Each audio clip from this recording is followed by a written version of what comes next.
You're trying to start the recording? Yes.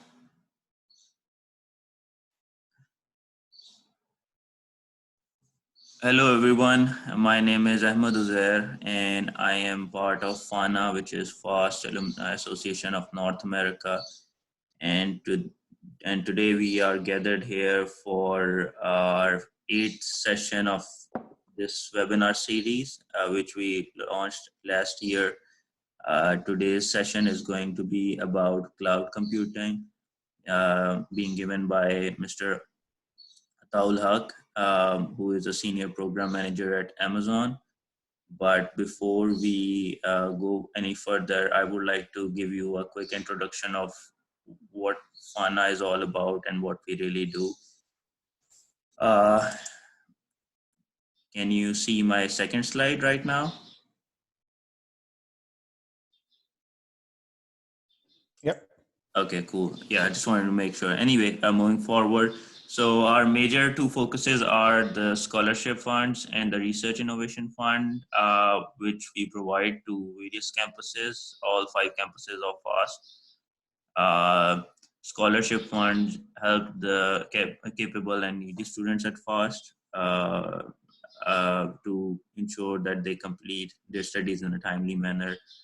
We collaborate with the campus in identifying the right cases and then help on whatever the need is.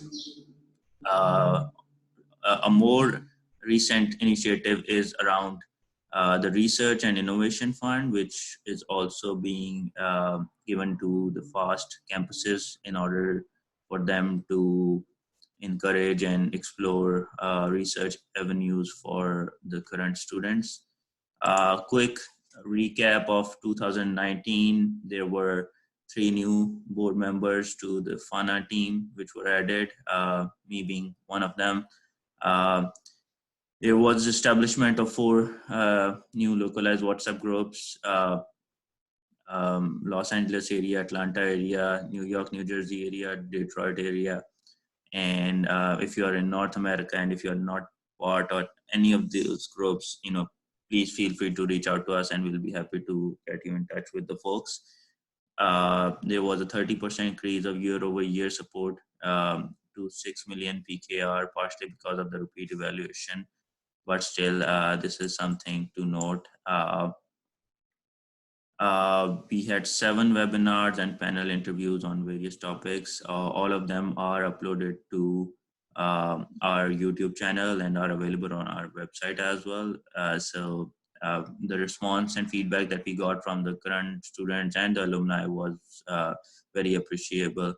And we look forward to continuing with this trend. The donations collected was same as the previous year, which was around $43,000.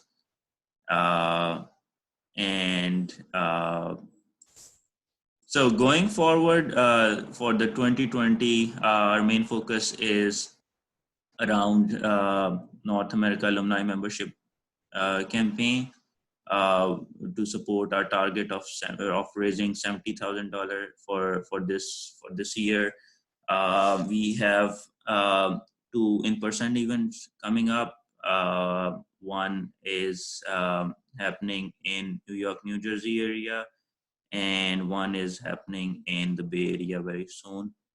We have local meetups coming soon also. We are also looking forward to increase the alumni engagement by initiating and establishing local chapters.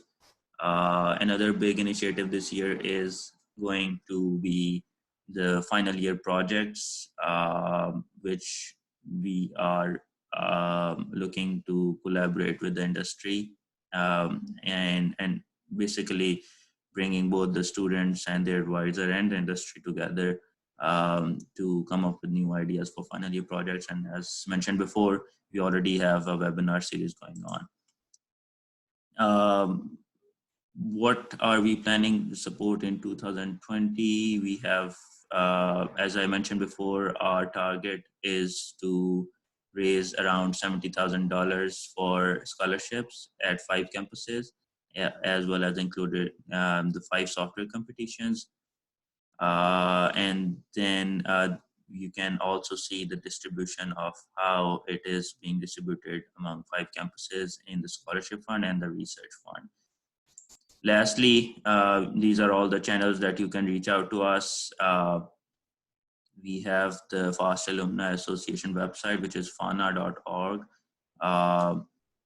We have the WhatsApp group, and then we have our YouTube channel where all these webinars are going to be uploaded after we end. And then we have the board email address where you can reach out to us. And then we have 2 mediums to reach out to us on Facebook. We have a Alumni Association group, and we have a official FAST and New Alumni Association Facebook page. So that's a quick background of what we do and what we really intend to do in the coming year. If you have any question, please feel free to reach out to us via any of these channels. With that being said, I will stop sharing my screen, and then I would like to pass the ball to Mr. Ataul Haq, who graciously agreed to be our host today. So Atabai, I just made you the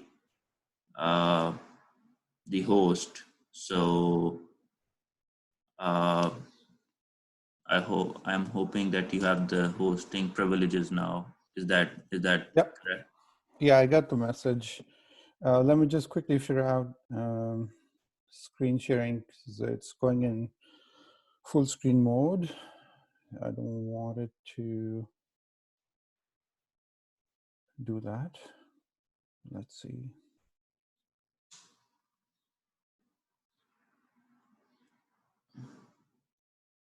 Okay.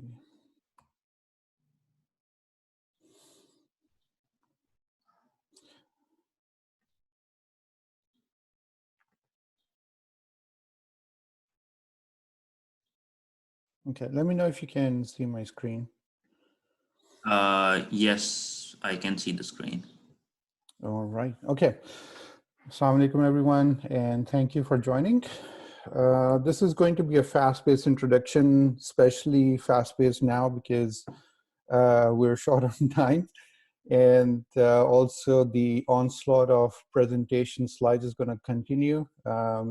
Ironically, within Amazon, we don't do presentations, presentation slide decks, but for everything that we present to everybody, we always use presentations. So fortunately, unfortunately, we still have to continue with that.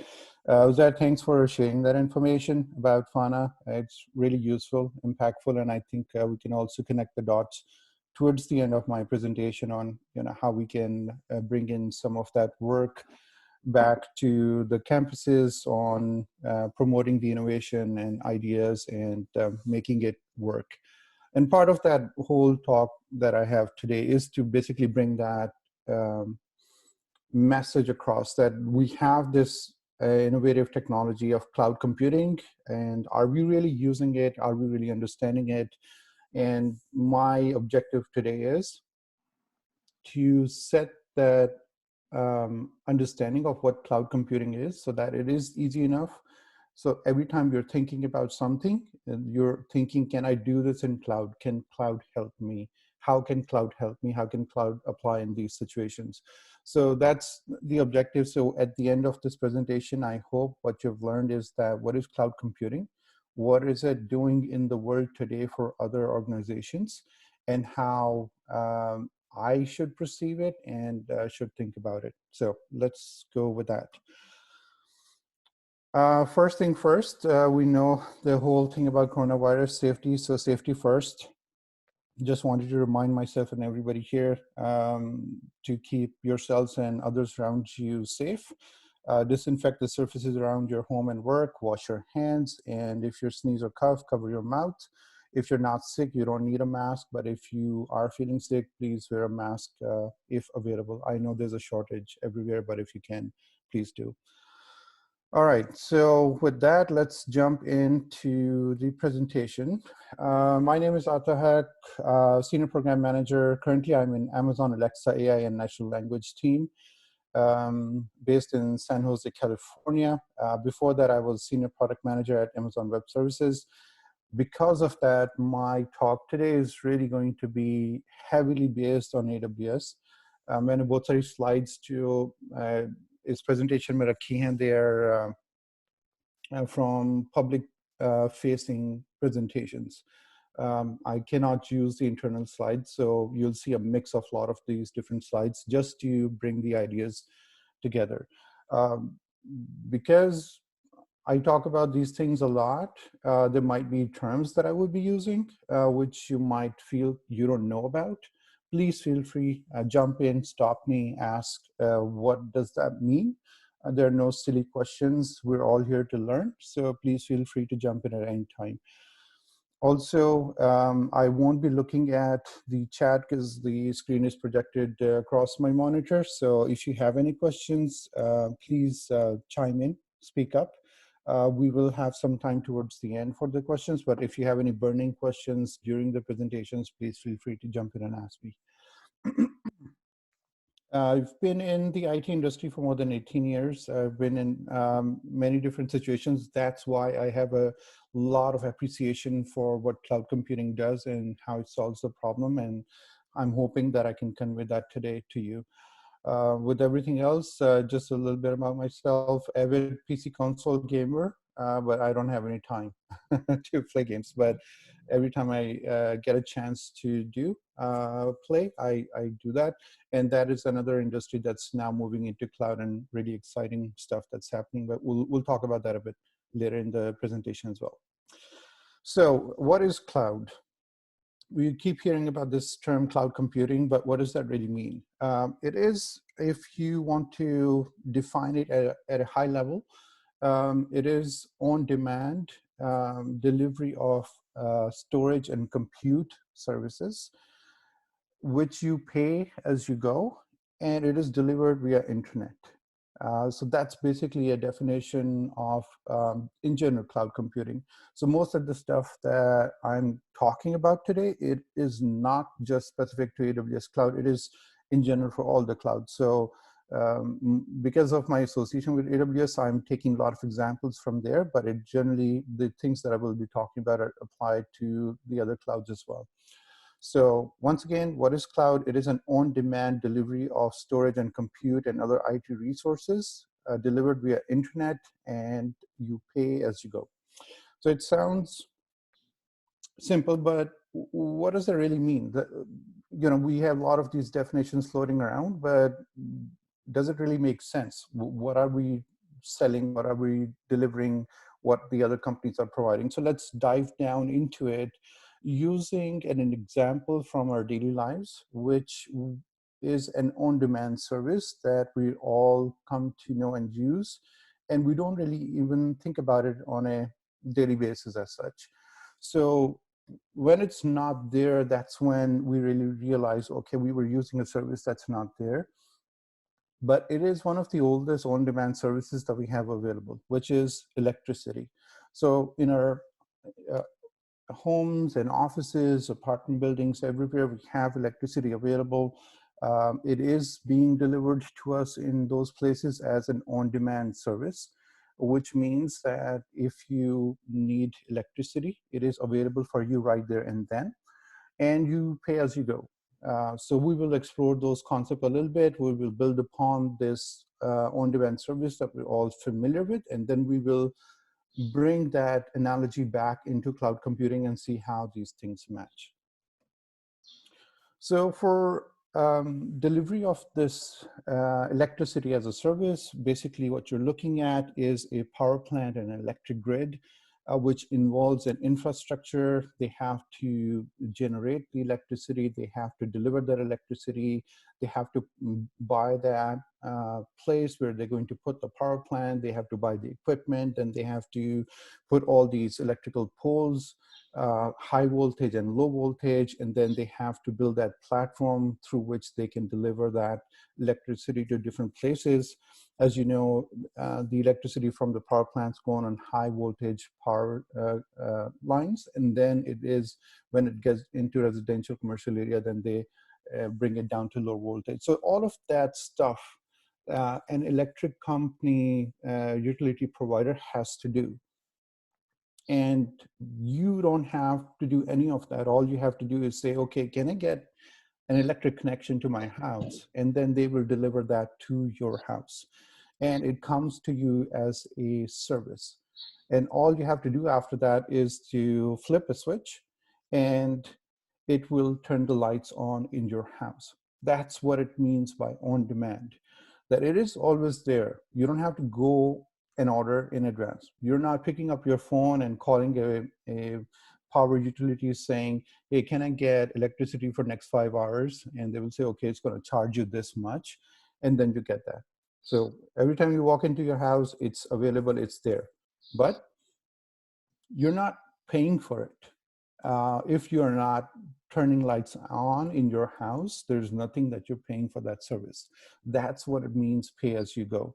So if you look at this picture and you see room number 3, the lights are turned off, it means that you're not paying for that electricity in that room. But in all the other rooms, since you're using electricity, you will be paying for that. So that's what pay as you go means.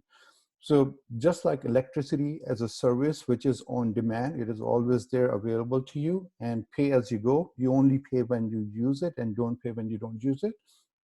That is the premise of cloud computing. And we'll dive a little bit more into it on what that really means, but just wanted to get this idea across.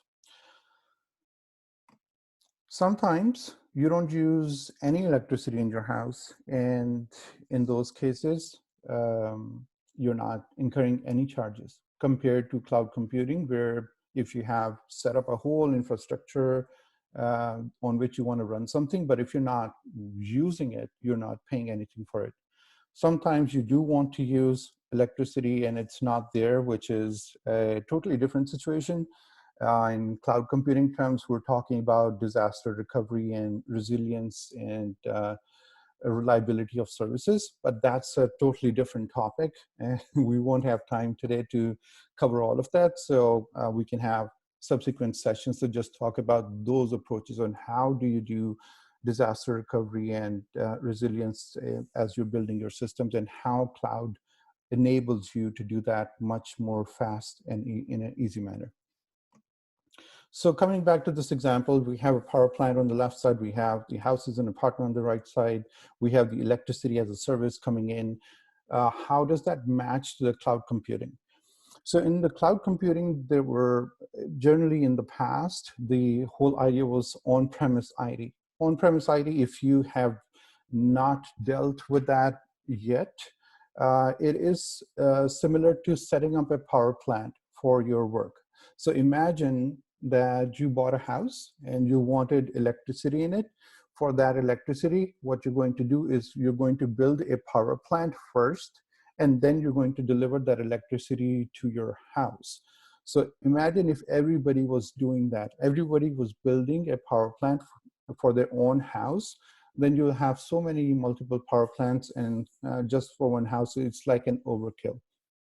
This is what the challenge was in the market, that every organization, every company that was coming out, which had some IT related solution, they had to have this power plant kind of environment to be set up. Those were called data centers.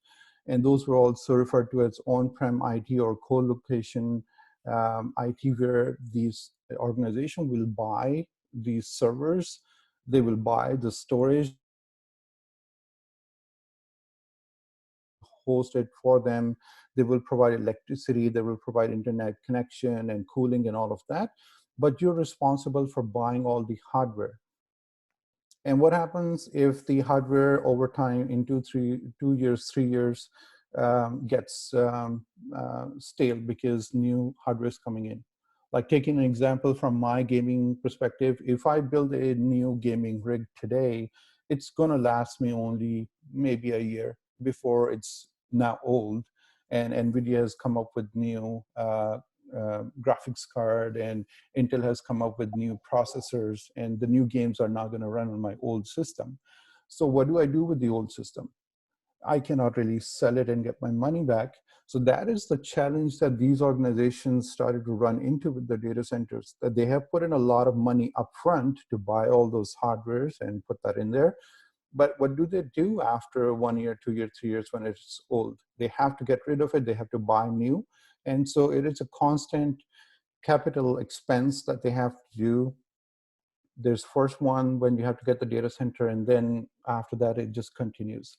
That's the norm that the cloud computing is trying to break. It's saying you don't have to buy computers. You don't have to buy servers and storage and databases. All you have to do is come to us and tell us how many computers that you need, or the compute capacity that you need, how much storage that you need. We'll provide you over internet, and that's it. You don't have to buy anything. You don't have to upgrade anything. You just pay when you use it and for how long you use it. So that's the breakdown of, comparing it to the power plants versus the houses, where on the left, you have to build the whole thing yourself. On the right, you already have all of that available. You're just flipping the switch on and off and using it. So how does that really work? What do these cloud companies actually doing, and how they're providing that capability to the consumers and users? So AWS, for example, and similar for other cloud providers as well, they own and maintain the network connected hardware, which is similar to the power plant that we talked about. So AWS is basically putting these power plants kind of structures, or data center kind of structures in place. And they're saying, we will take care of everything inside and buy stuff and upgrade stuff. You just have to go to this website and tell us how many virtual machines that you need, and we will launch that for you, and then you can do whatever you want to do on it. So in case of AWS, they provide you with this website, which is the AWS console. And on the AWS console, you can see here there's some services listed, for example, EC2 Elastic Compute Cloud, or launch me 5,000, or launch me 50,000 of these virtual machines, and then it will launch it for you, and then you can run your solutions on top of it. Similar to that, there has been a lot of new services that have been added just because people are asking for it, and we'll talk about that a bit later in our presentation. But just to give you an idea, instead of you building anything, you just go to the website and say, okay, give me this. I need storage. I have large amount of data that I need to store. Can you give me some storage? Just like you have these other solutions where you have online drives, cloud drives, Box, Dropbox, Amazon Drive, in iCloud, and all of these, that's exactly the service that these cloud solutions are providing to you. You can go there and you can store your data, you can retrieve your data, but you never have to buy a hard drive. In addition to that, the beauty of it is that they're decoupling some of the things that you were not able to do that before. For example, if I have to store my pictures locally in my house, I have to buy a hard drive. But I have to plug that hard drive into something, right? So I have to buy a computer, or I have to have something that the hard drive can work with. So you have the compute and storage sort of combined in there. One of the things that the cloud provides you is that decoupling of these resources. If you just need storage, then just use storage. If you need compute, then just use compute. You don't have to buy both of those things if you don't need both of those things. So there are three different models in the cloud computing. There's the infrastructure as a service, platform as a service, and software as a service. So a better way to explain that is an example that I would use, which is a pizza as a service. I've taken these slides from different places. I put the links there just so nobody come and sue me for it. Just protecting myself there. But this is an example that I found really interesting and really simple to follow. And it basically takes pizza as a service example and says, okay, if you wanted to see what is infrastructure as a service versus platform as a service versus software as a service, how you can see that. So on the left side, you have the traditional on-prem kind of model and where you have to do everything yourself. Compared to pizza, it means that all the things listed in here in the blue are the things that you have to do on your own. You have to buy all the ingredients. You have to make the dough. You have to have an oven. You have to have fire within the oven or electric gas oven or something. And then you have some seating area where you can sit down and enjoy that pizza. And somebody has already done these things for you, which are in green. Somebody has already taken a pizza dough and spread tomato sauce on it, put toppings and cheese, and made that available in a freezer section in your local store. You go there, you buy that, you bring it home, you turn on the oven, and then you cook it, and then you enjoy it. That is infrastructure as a service. Somebody has already built the foundation for you. All you're doing is basically taking it and then doing the remaining parts to actually take it to the final stage. If we move from infrastructure as a service to platform as a service, that's when the pizza delivered concept comes in. Somebody has done the foundation work and also has baked that pizza for you. All you have to do now is basically provide a seating area where you can sit down and eat. But in a software as a service, you are basically dining out. They have provided a seating area. You can go and sit down. They provide everything that you need to have with your pizza, and you can sit down and eat it. So quickly, just coming back to the models, infrastructure as a service in this case means that they are providing you with the compute resources or the storage resources. They say, here's the compute resource. You can launch it on our platform, and then we tell you how to connect to it. And then you can connect and you can do whatever you want to do it.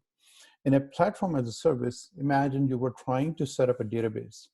And you say, okay, first I have to go and I have to launch a virtual machine, then I have to install this database application on it. Let's say it's MySQL database, and then I have to provide that access.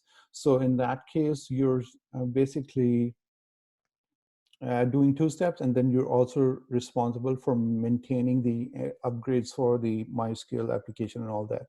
So at that part, you are building platform as a service.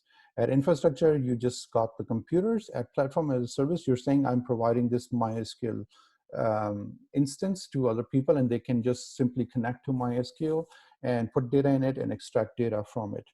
At a software as a service level, you're saying, what was the application that I was building on top of that MySQL database? Maybe it was a to-do list. Maybe it was a contact management list that I was trying to build and store all of that information in a database.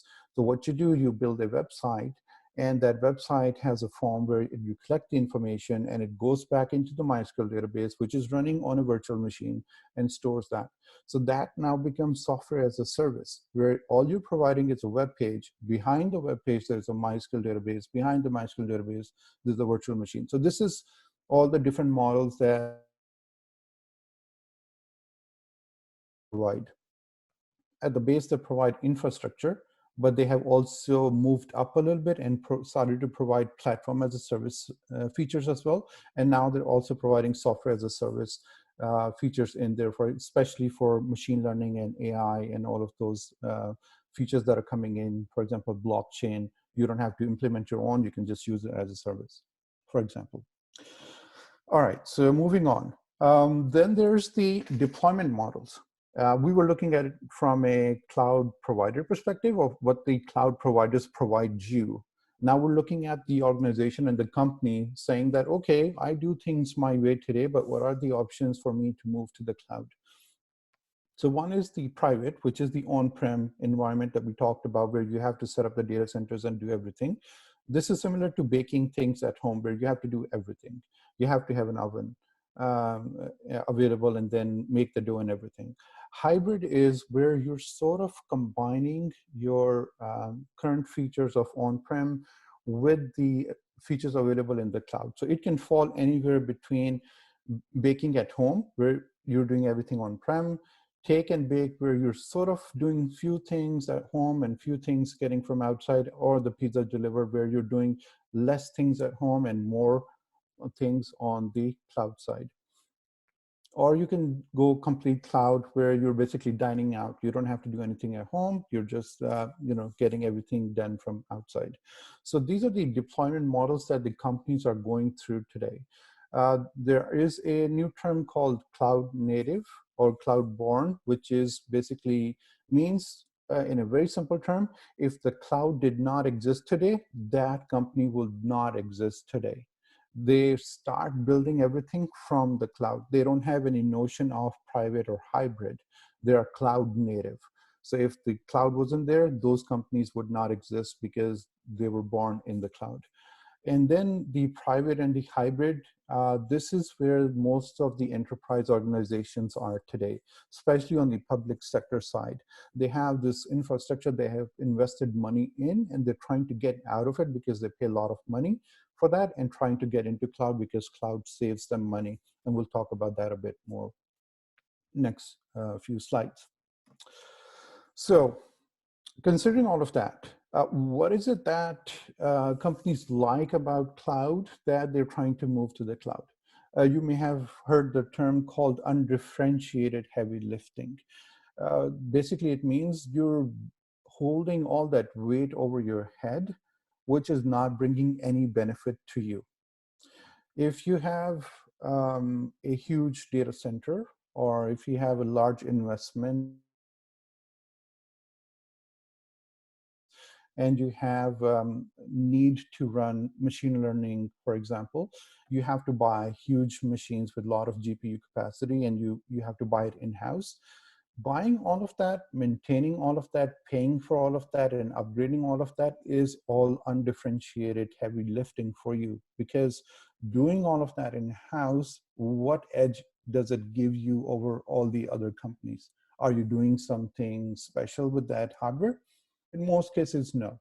You're just bringing that hardware, you're not optimizing, you're not building new processors or new GPUs, you're simply using it. So if you're simply using it, why do you have to do all of that work yourself? So that's what is the undifferentiated heavy lifting that the organizations are trying to move away from. Why hold all that weight and busy your resources into things for which you don't really have to? Put it in the cloud, then you don't have to spend all that time maintaining all of that infrastructure. So that's where the benefit of the cloud start to come in.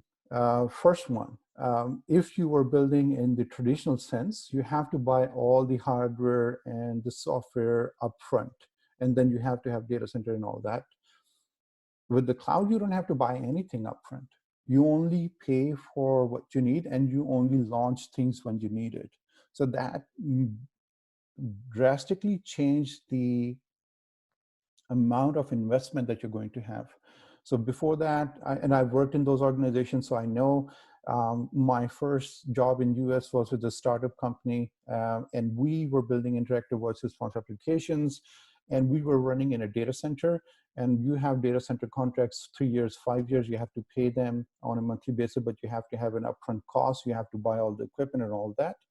And if you have cloud, you don't have to do any of that. You can just pay for the amount you consume. You need 5 computers today, you launch them today. You need 10 computers tomorrow, you launch 10 computers worth of capacity tomorrow. A day after, you need 40, you launch 40. The day after, you only need 20, you drop it down to 20. So it is that part of capital expense versus variable expense that really attracts the organizations. And there are countless number of examples where these different organizations have moved to the cloud and they have reduced their cost and expense. Massive economies of scale. So going back to the same example, if you were building a power plant for your own house, you have to spend a lot of money. upfront cost. If your neighbor is also building a power plant for their house, they have to do the same investment. What if none of you have to build that power plant, and there is a power plant and everybody's using the service from that, and the power plant keeps upgrading and updating? As they grow, they can make that service cheaper for you, or essentially they should be able to. So in that case, probably electricity may not be a good example, but in cloud, it is true. And AWS has, since its inception, dropped the price for different services over time without any pressure from the competition or from the customers. And the whole idea is this: if our services are cheaper, more people will be willing to use it.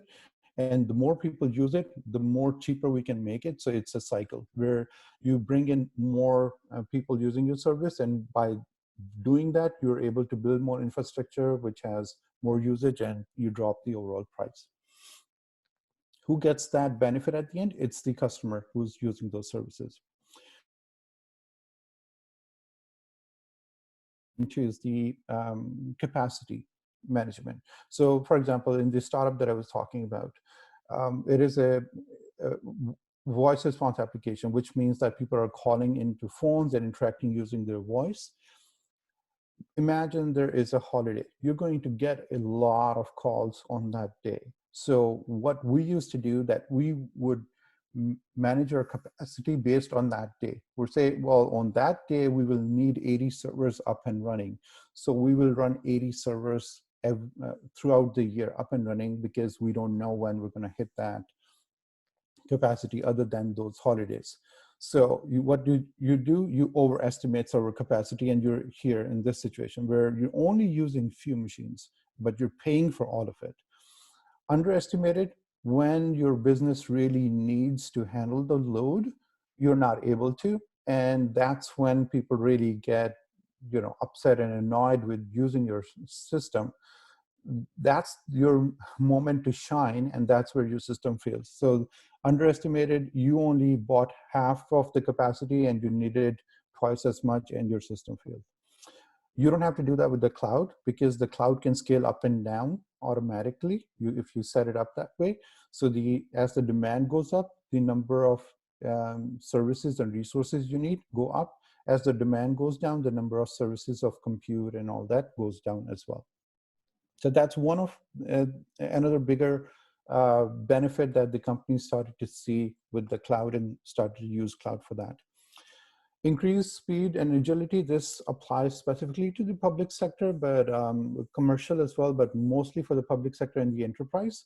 These organizations are really slow to move. We know from our government in Pakistan's perspective, we have seen many times, we go to these different offices and we say, well, it could have been much faster if you had done it using technology, right? But bringing that technology in and implementing it is a huge task. Just look at how Nader was able to build the national ID card. It was not a small effort. It took a lot of time, but compare that to any other organization, government organization in Pakistan today. Are we doing things at that scale and that level today? No, because it takes a lot of effort and time to move the wheels. So, and one of the things that I've seen in the organizations in US is the speed and agility is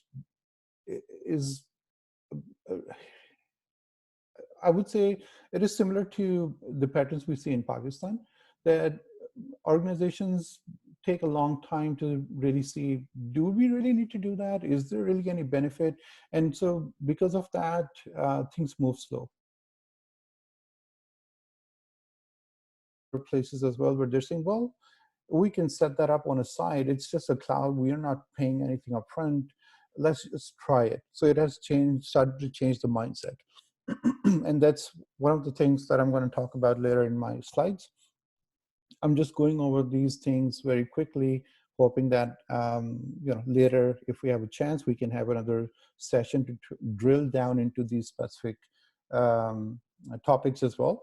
But this speed and agility is a change of culture and a change of mindset within the enterprise and the public sector organizations. And it takes a while to do that. And we talked about this already, that you don't have to spend money on the data centers and pay money upfront. And then one of the other things that the cloud brings in is that you can go global in minutes. Imagine that you have built a solution that works really well in your region, and now you want to bring it to other regions.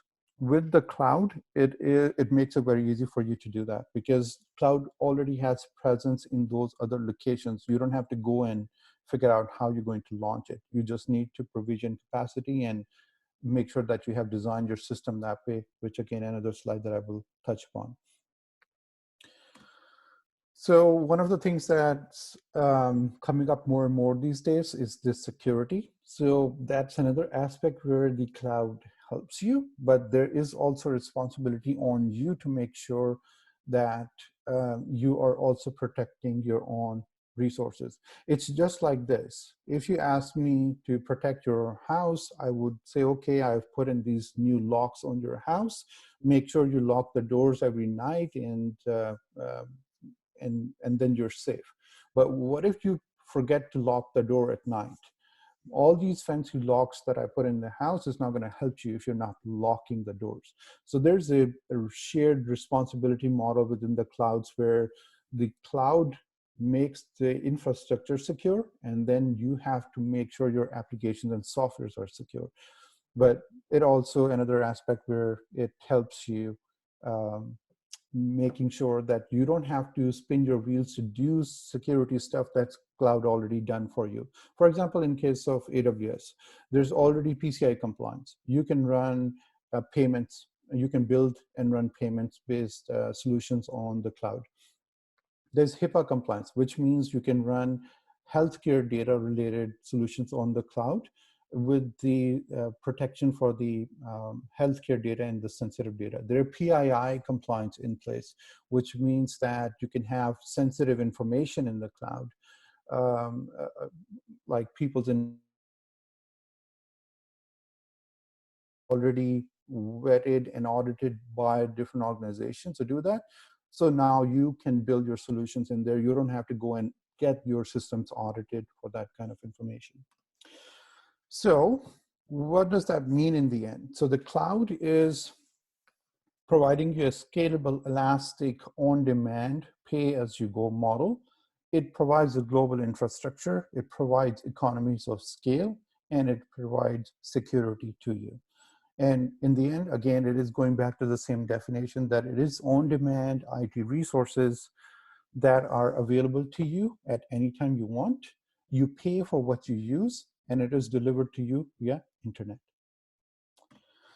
So what is in the AWS cloud? There are a lot of different services that have come up, but the two that were basically started the cloud is the compute and the storage. Compute is basically a virtual machine that you need to run something on, and storage is that you have some data that you want to store. But out of that combination and out of the need for the different organizations, a lot of other services that have come out. Now you have databases available, so you can have a MySQL database or Postgres database already deployed in the cloud. You don't have to worry about the capacity. You don't have to worry about scaling it. You don't have to worry about how much storage is there. You just throw data in it, and it will grow as your needs grow with it. There is a couple of new domains that are coming in. I talked about the game development part that's really kicking off. Machine learning is a new domain that's coming up. There are a lot of new interesting services and features coming up. For example, I did a solution for one of the public sector organizations on the defense side. They were using the AWS facial recognition technology.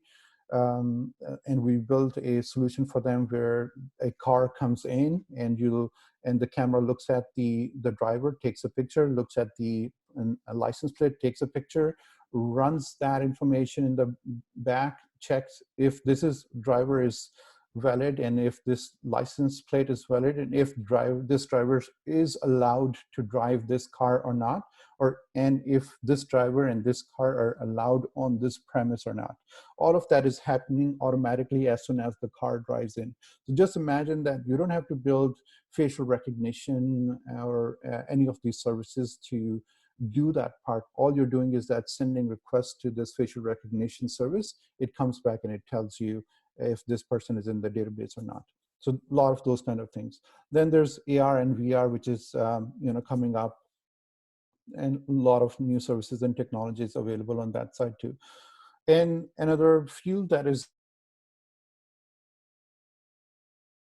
IoT devices, which is just being used in so many different ways that I can do a separate session just on that. To give you an example, I worked with another organization which was trying to build a solution for developing countries, where they wanted to see how much water consumption was happening at each household. So we used an IoT sensor that determines how much water is flowing through it, and it develops the charts and monitors everything, and it shows that based on number of households, how much water was being used by each household, and then provided that information so that they can better manage the utilization of water for these areas. So there's just insane amount of ideas and innovation that's coming in just because these features are available, and these features are available because of that innovation that's coming in and asking for it. So all of that is driving towards an evolution in the market. And that evolution has brought in a different patterns and practices, new patterns that are emerging. I won't be able to touch upon all of these, but just quickly, I'll talk about two of those which might be more relevant at this point.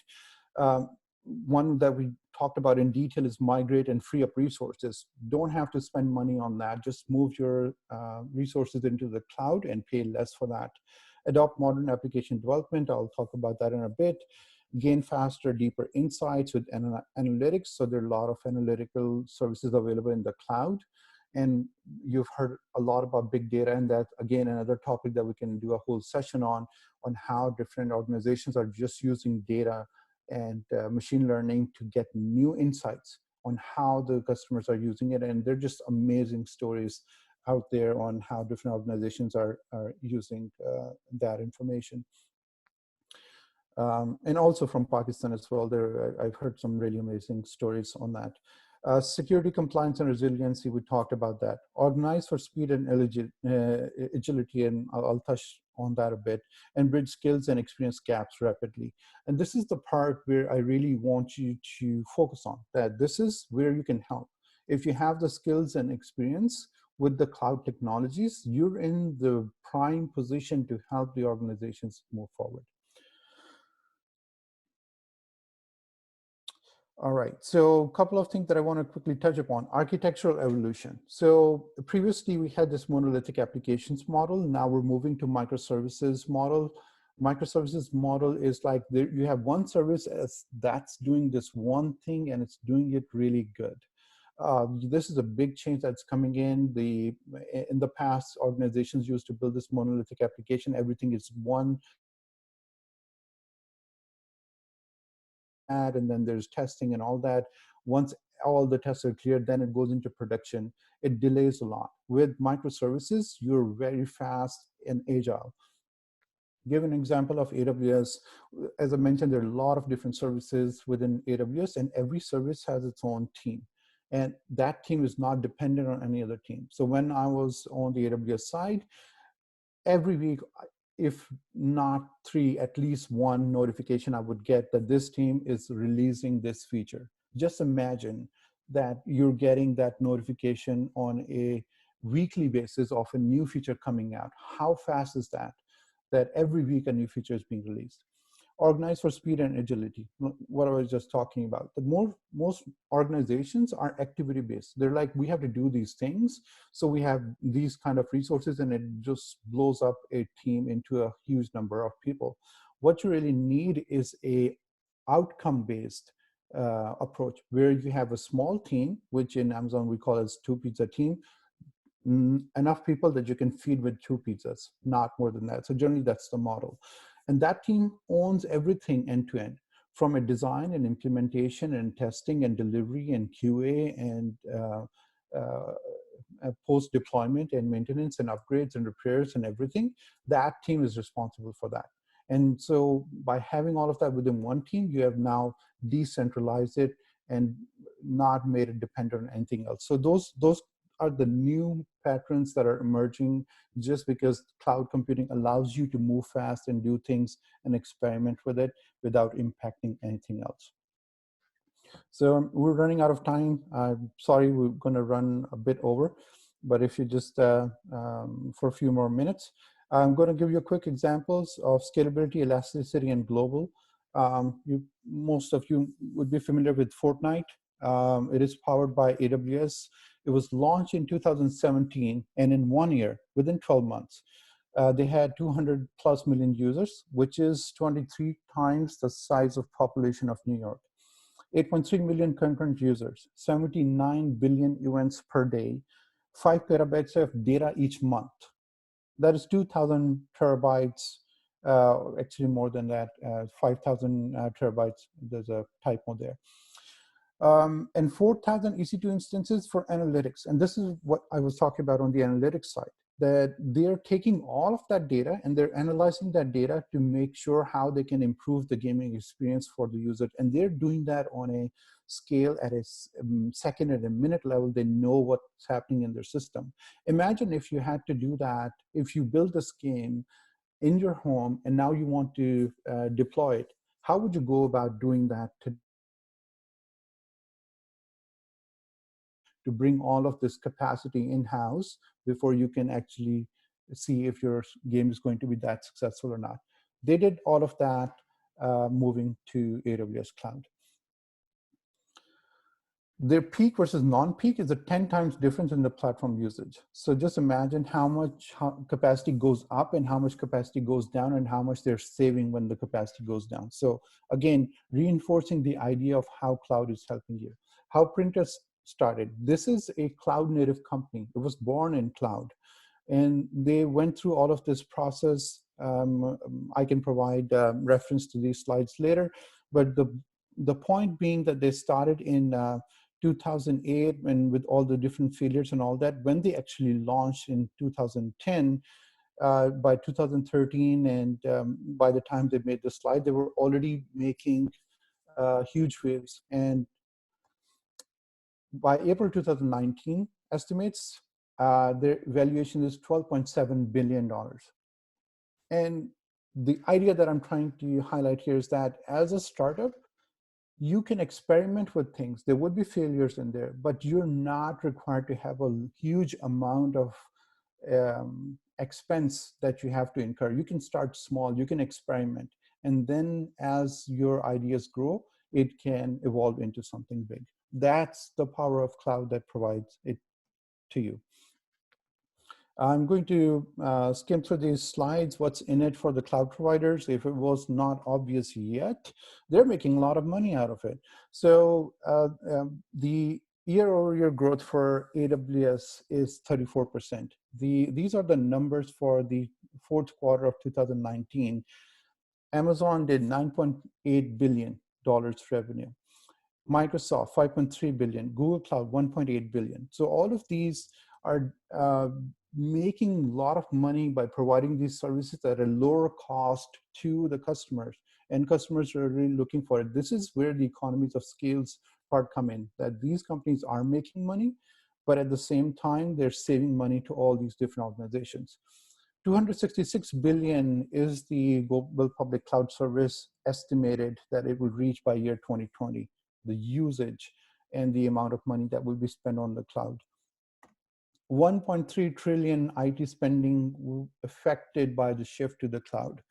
So as companies move more of their IT into the cloud, the usage and the spend on the IT will move to the cloud, and that is about 1.3 trillion that they're estimating by year 2020. So all of that is happening there for these different organizations, but what's in there for you? All of that's been able to do based on the new features that came directly from the feedback from the customers.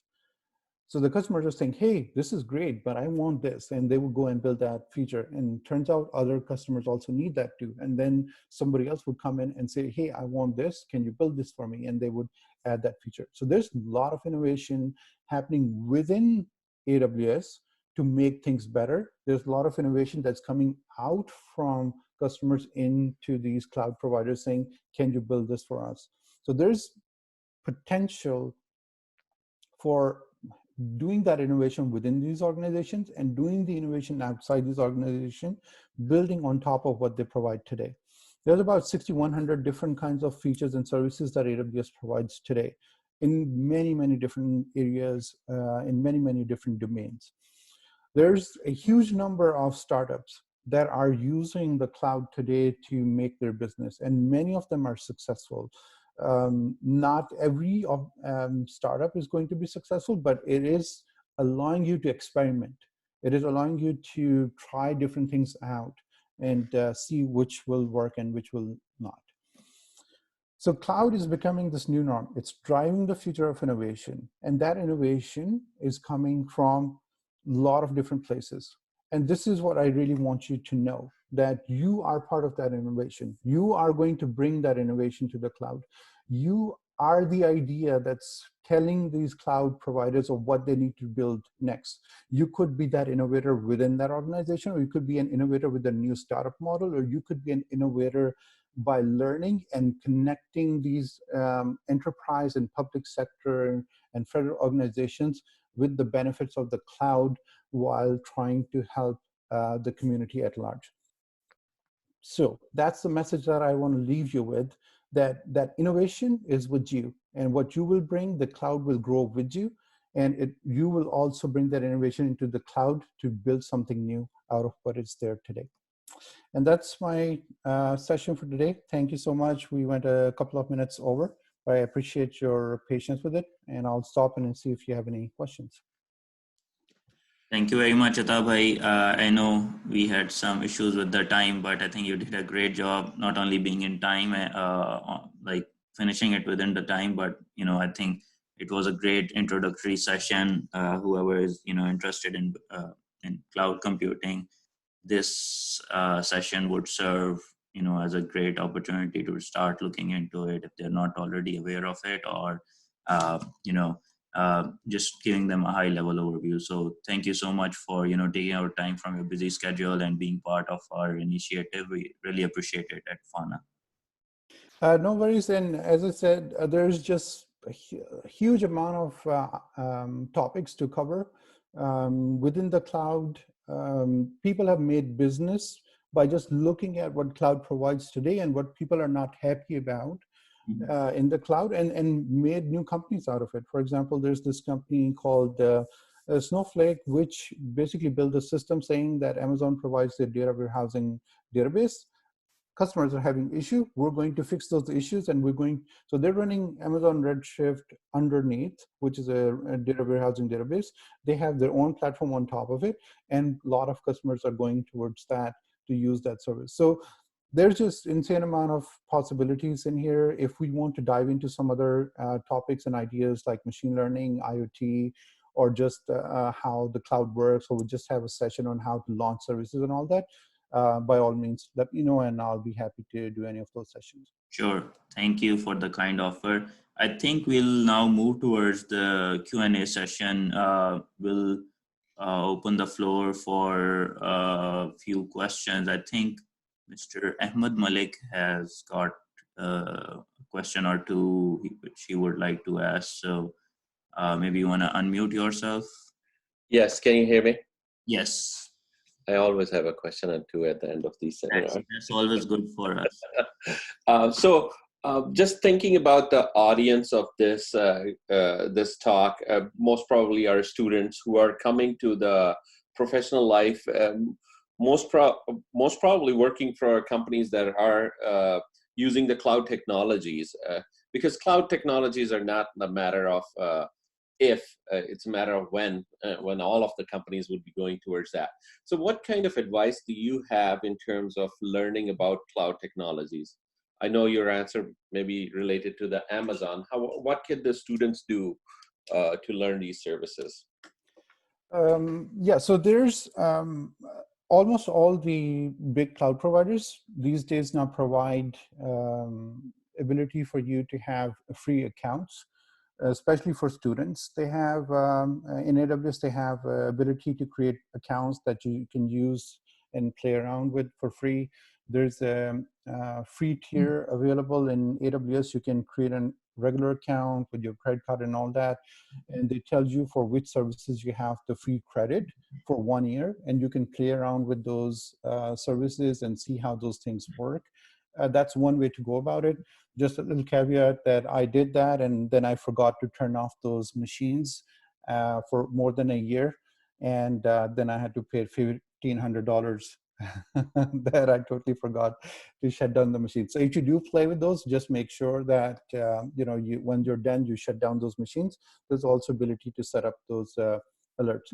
Then there are these other organizations, solutions that are out there. For example, a Cloud Guru or linuxacademy.com, Quick Labs. These different companies provide online courses, and they also have online self-paced courses. Within those courses, they also allow you to launch things in these cloud environments, and they walk you through that step by step, saying, now do this and then do this. And those sessions are for launching an EC2 instance or setting up a database or setting up a virtual private cloud and all of these. So there are a lot of different ways in which people can learn about and experiment with these cloud technologies. That's the first thing I would say that you really have to do. You have to just at least know the basics on how these things are working. Once you get that understanding, then you will get to the next part where you start connecting these different services to see how different solutions can be made out of it. Okay, thank you very much. I know you're working for Amazon, so this next question, answering the next question may be harder. How could one, like students, there are 3 or 4 cloud services provider.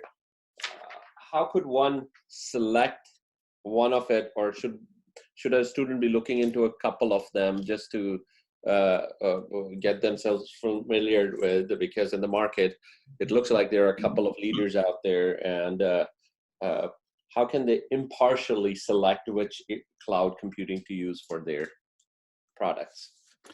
That's a great question. It's the selection of the cloud, at least at experimentation level, would not be a big decision. If you just want to experiment, you can experiment with all of these clouds. For example, I work for Amazon, but for some of the other experimentations, I went to the Google Cloud. I set it up, I ran a few things, and I paid less than $10 for all of that experimentation that I did over there, and that was it. So in terms of experimentation and learning, you should go and try all of these different clouds and see what they offer. What you will find eventually when you are actually serious about implementing something is the depth and breadth of services that are available for you in these different clouds. At a high level, Azure saying they have a compute and storage solution, and AWS saying that they have a compute and storage solution, and Google saying they have a compute and storage solution, all seems fine. But when you start to build your solution, you'll find out, oh, I cannot do that in this cloud. I can only do that in that cloud. And you will find those kind of differences. And that's where the selection of the cloud would make sense. But if you're just learning as a student and just getting started, my advice would be to try all of these and learn what are the differences between them, especially when these services are available for free to some extent. Okay. So does that mean that, like, if we start in one cloud, it's kind of a one-way decision, one-door decision, as you call it in Amazon, that you cannot move to another cloud mid-development? You have to start from scratch. I mean, like, once you pick up a cloud service provider, you're stuck with it. Is that true or not? So it has 2 forms now. There is a possibility that, yes, you're stuck with the cloud, and that's how the different cloud providers look at it. That, for example, they say storage has gravity, and it is a sticky service. Once you have stored all of your data in AWS Cloud, you're more inclined to use compute within AWS Cloud. You will not launch compute in Azure and do it there because of the cost of moving the data back and forth between the 2 clouds. So that part is definitely true. What that gave rise to is some of the organizations coming up with another layer on top of the cloud, which is cloud agnostic. So what they say is that if you come and deploy on our cloud, we abstract out all the other clouds and we deploy it in there, and that way you can move from one cloud to another. So you can do that through those organizations. Or you can build that abstraction layer in your solution and say, okay, I'm going to keep it at this level so that I can deploy it in Azure, I can deploy it in AWS or some other cloud. And they usually do that for two reasons. One is the vendor lock-in situation, that what if AWS changes something today, can I get out of it or not? And then the second thing is for the disaster recovery. They're looking at it saying, what if the whole cloud goes down for AWS? How can I keep my business running? In both cases, as you go deeper into it, you will find that those concerns are not really true for many reasons. And the best benefit that the cloud provides you, which is the cost, benefit, and economies of scale, you start to lose that. Because then when you try to match the level of abstraction across all the different clouds, some clouds provide more features, some clouds provide less features. You will be stuck with the less feature level because you're trying to make it equal abstraction across all of them. And that way you're not able to use better services across all the clouds. You're only able to use the minimal services across all the cloud. And by spreading your load across different clouds, you're not now making use of the economies of scale. So for example, AWS gives you discounts if you have 1 petabyte of data and gives you more discounts if you have 5 petabytes of data, and gives you more discounts if you have 10 petabytes of data. If you put half of your data in one cloud and half in the other cloud, you lose that. So again, it's a longer discussion. There are solutions out there that companies are trying. Companies are doing that abstraction within their own environments as well. But in the end, it is going to cost them more, not less. Thank you for answering my questions.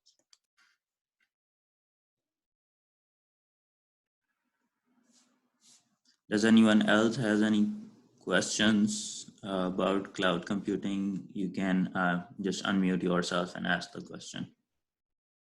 Or if you didn't understand anything I said in this session, which is fine, just let me know so that I know that there was something missing in the session, and maybe we can take care of that next time. And you guys can reach out to the speaker directly on LinkedIn and Gmail as well. You both the email address and the LinkedIn link is on the slide. So I'm hopeful that you will be you will be happy to entertain any queries that come through it. Yeah, just trying to see if anybody thought this session was not useful. Just send me a message on the chat, and just maybe 1-2 lines on what you think should have been more in there, so that we can make these sessions better and more useful for other people in future. No, this is perfect. I mean, this is a good introductory session. I mean, we wanted to introduce the concept to the students and other people. I know live there is a lesser number of people who join, but eventually we have several hundred views once we post these things on the YouTube, and people would comment over there as well. Yeah, that would be great. It's just my Amazonian training coming out. We always focus on what can we do better. Yeah. Cool. All right. I think nobody has really come up with any other question, but like I said before, you can reach out to the speaker directly as well. And we'll be putting this session on YouTube as well. So all the information would be there as well on our YouTube channel. With that being said, I would really like to thank Mr. Ataul Haq once again. Thank you so much for your time on a Sunday morning, and look forward to engaging you in one of the other seminars going forward. Thank you everyone for joining. It's been really good today, and hopefully see you guys soon.